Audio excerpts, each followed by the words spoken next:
Suara munkul karina getaran molekul udara yang mencapai gendang telinga kita. Ketika suatu objek bergetar, ia menggetarkan molekul udara di sekitarnya, menciptakan gelombang suara yang dapat didengar oleh telinga manusia. Mesbahn suara melalui proses berikut. 1. Gelombang suara mencapai gendang telinga dan membuatnya bergetar.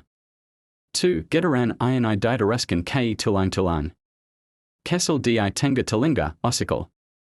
3. Osikal memperkuat getaran dan meneruskannya ke kokli, rumah sipit, di telinga dalam.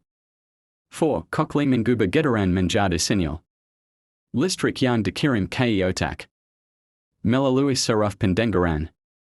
5. Otak menginterpretasikan sinyal listrik sebagai suara yang dapat dikenali dan dipahami.